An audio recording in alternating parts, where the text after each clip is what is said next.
在做什么？在铺地毯啊。为什么？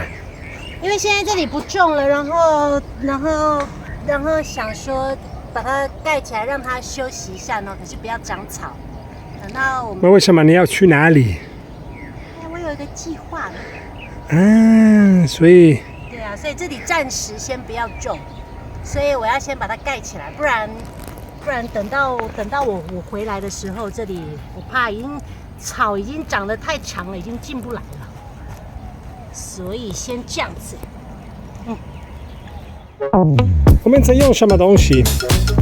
这个它本来是一个弹簧床，弹簧床上面跟下面都有这个垫子，然后这个不要的弹簧床，那个钟先生他就会把它拆下来，所以一个弹簧床可以有2片，2张这个，可是这个拆下来之后啊，其实它就变成一个地毯了。对，我觉得是一个很好用的地毯。它一个弹簧床可以拆下这样子的2张，可以拆下2张。所以这个丢掉，一般的人是丢掉嘛。可是其实，在菜园里面，它这样盖起来的话，收入比较好。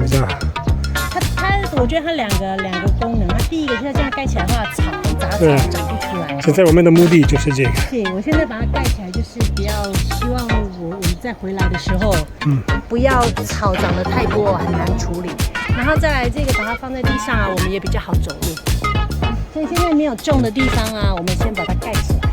然后要全部都盖起来，对不对？就是这些，等下这些都拔了之后，都会把它盖起来。现在我只计划留这个刺茄，然后留这个百香果，然后那个火龙果。我觉得这一期我也会留下来。第2期这个山芹菜啊，这个可以留给黄先生，黄先生可以帮我们照顾这个。